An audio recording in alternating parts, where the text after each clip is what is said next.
സ്വാതന്ത്ര്യം കിട്ടി 7 പതിറ്റാണ്ട് പിന്നിടുന്ന സന്ദർഭത്തിൽ ഇന്ത്യ രാജ്യത്ത് നാം കാത്തു സൂക്ഷിച്ച അല്ലെങ്കിൽ നാം പടപുരുതിയെടുത്ത ആ സ്വാതന്ത്ര്യം ഇന്ന് ഹനിക്കുന്നതിന് വേണ്ടി തൽപര കക്ഷികൾ നിരന്തരമായി ശ്രമം നടത്തിക്കൊണ്ടിരിക്കുകയാണ്.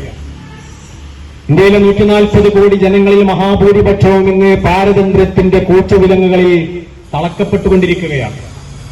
ബ്രിട്ടീഷുകാർ ഒരു സുപ്രഭാതത്തിൽ പെട്ടെന്ന് നമ്മൾ അടിമകളാക്കിയതല്ല, മറിച്ച് നിരന്തരമായി പയ്യെയാണ് അവർ നമ്മളെ അടിമകളാക്കി മാറ്റിയത്. നിയമങ്ങളിലൂടെ, കുരുക്കുകളിലൂടെ, അതുപോലെ ഇപ്പോൾ പുതിയ ബില്ലുകളിലൂടെ, പുതിയ നിയമങ്ങളിലൂടെ ഫാസിസ്റ്റ് ഭരണകൂടം ഇന്ത്യ രാജ്യത്തെ അടിമത്തത്തിലേക്ക് നയിച്ചുകൊണ്ടിരിക്കുക. ഇന്ത്യയിലെ ന്യൂനപക്ഷങ്ങളും ദളിതുകളും പിന്നാക്ക ജനവിഭാഗങ്ങളും ദരിദ്രരും കർഷകരും അടങ്ങുന്ന ഒരു വലിയൊരു സംഘം ഇന്ന് പാരതന്ത്ര്യത്തിലാണ്, അടിമത്തത്തിലാണ്, പ്രയാസത്തിലാണ്, കട്ടപ്പാടിലാണ്.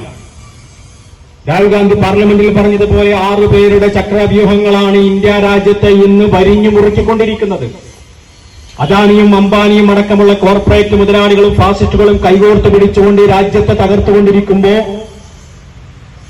നമ്മുടെ സ്വാതന്ത്ര്യം, നമ്മുടെ പൂർവികന്മാർ ജീവനും ജീവിതവും എല്ലാം നൽകിക്കൊണ്ട് നേടിയെടുത്ത ഈ സ്വാതന്ത്ര്യം കാത്തു സംരക്ഷിക്കേണ്ട ആ ബാധ്യത ഇന്ന് നമുക്കുണ്ട്. അവരെപ്പോലെ സമരസജ്ജരായി, സമർപ്പണ സന്നദ്ധരായി രാജ്യത്തിന്റെ വീണ്ടെടുപ്പിന് വേണ്ടി പ്രയത്നിച്ചെങ്കിൽ മാത്രമേ ഈ രാജ്യത്തെ സ്വതന്ത്രമാക്കാൻ കഴിയുള്ളൂ. നാം ജാഗ്രതയോടുകൂടി കണ്ണിൽ എണ്ണയൊടിച്ച് കാത്തിരിക്കാൻ നമ്മുടെ സ്വാതന്ത്ര്യത്തെ സംരക്ഷിക്കേണ്ടത് നമ്മളാണ്. പുറത്തുനിന്ന് ആരും വന്ന് സംരക്ഷിക്കൂല. എപ്പോഴും ഭരിക്കുന്നവർ, സവർണ മേലാളന്മാർ ഭരണീയരായ മഹാഭൂരിപക്ഷത്തെ അടിമകളാക്കി വെച്ചുകൊണ്ട് അവരുടെ താല്പര്യങ്ങൾ സംരക്ഷിക്കാൻ വേണ്ടി അവരെപ്പോഴും ശ്രമിച്ചിട്ടുള്ളൂ. എന്നും അങ്ങനെയാണ്. അത് വിദേശിയായ വെള്ളക്കാരനാണെങ്കിലും ശരി, നമ്മുടെ ഇന്നത്തെ രാജ്യം ഭരിച്ചുകൊണ്ടിരിക്കുന്ന ഫാസിസ്റ്റ് ഭരണകൂടമാണെങ്കിലും ശരി, അതാണ് അവരുടെ താല്പര്യം. പൗരത്വം പോലും ചോദ്യം ചെയ്യപ്പെട്ടുകൊണ്ടിരിക്കുന്ന ഒരവസ്ഥയിലാണ് ഇന്ത്യയിലെ മുസ്ലിമീങ്ങളുള്ളത്.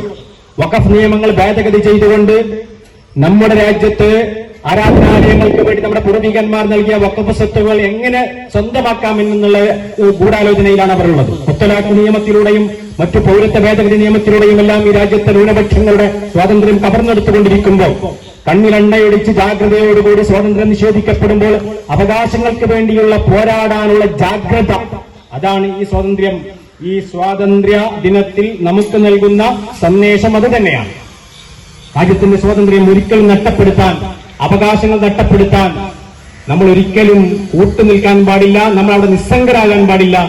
നമ്മൾ ജാഗ്രതയോടുകൂടി നിലകൊള്ളണം.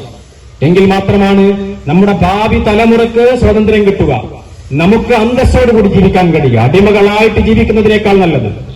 പാരതന്ത്ര്യം മാനികൾക്ക് മൃതിയേക്കാൾ ഭയാനകം, സ്വാതന്ത്ര്യം തന്നെ അമൃതം, സ്വാതന്ത്ര്യം തന്നെ ജീവിതം, പാരതന്ത്ര്യം മാനികൾക്ക് മൃതിയേക്കാൾ ഭയാനകം എന്ന് നമ്മുടെ പൂർവികന്മാർ പാട്ടുപാടിക്കൊണ്ട് തെരുവിലിറങ്ങിക്കൊണ്ട് സമരരംഗത്തേക്ക്, തീച്ചുളയിലേക്ക് അവർ എടുത്തെറിയപ്പെട്ടിട്ടുണ്ട് എങ്കിൽ തീർച്ചയായും ആ സ്വാതന്ത്ര്യത്തിന്റെ വീണ്ടെടുപ്പിന് വേണ്ടി ഒരിക്കൽ കൂടി സമരഗോതയിലിറങ്ങി സമരസജ്ജരായി ഈ രാജ്യത്തെ ജനങ്ങളെ ഒന്നിച്ചു നിർത്തി ഒരുമയോടുകൂടി ഈ രാജ്യത്തിന്റെ താൽപര്യത്തിന് വേണ്ടി ജനാധിപത്യ മതേതരത്വ അവകാശ ഭരണഘടന സംരക്ഷണത്തിന് വേണ്ടിയുള്ള പോരാട്ട രംഗത്തേക്ക് നമ്മൾ ഇറങ്ങാൻ പ്രതിജ്ഞാബദ്ധരായി മുന്നോട്ട് വരണം.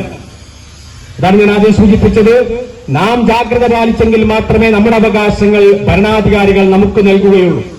നമ്മുടെ ജാഗ്രതയാണ് നമ്മുടെ സ്വാതന്ത്ര്യത്തിന്റെ വീണ്ടെടുപ്പിന് വേണ്ടി ഏറ്റവും അനിവാര്യമായിട്ടുള്ളത്. അതുകൊണ്ട് ഈ സന്ദർഭത്തിൽ ജാഗ്രത എന്നുള്ള ഒറ്റ സന്ദേശമാണ് ഈ സന്ദർഭത്തിൽ ഈ സ്വാതന്ത്ര്യ സമര സന്ദേശമായിട്ട് ഈ വാദി റഹ്മ ഖുർആൻ അക്കാദമി സംഘടിപ്പിച്ചിട്ടുള്ള ഈ സ്വാതന്ത്ര്യദിന പരിപാടിയിൽ വിനീതൻ നിങ്ങൾക്ക് നൽകുന്നത്. അതുകൊണ്ട് ഭാവിയുടെ പാകതയെ നിർണ്ണയിക്കേണ്ട ഈ രാജ്യത്തിന്റെ ധീരദേശാഭിമാനികളായ സ്വാതന്ത്ര്യത്തിന്റെ വീണ്ടെടുപ്പുകാരും കാത്തു സംരക്ഷിപ്പുകാരുമാണ് എന്റെ മുന്നിൽ നിൽക്കുന്ന എന്റെ പ്രിയപ്പെട്ട മക്കള്. നിങ്ങളെപ്പോഴും ഈ രാജ്യത്തിന്റെ ചലനങ്ങളെക്കുറിച്ച് അറിഞ്ഞുകൊണ്ടിരിക്കണം. ഈ രാജ്യത്തിന് വേണ്ടി ത്യാഗം ചെയ്ത പൂർവികരായ ധീരദേശാഭിമാനികളെ അനുസ്മരിച്ചുകൊണ്ടിരിക്കണം. അവരെ ആദരവോടുകൂടി ഓർത്തുകൊണ്ടിരിക്കണം.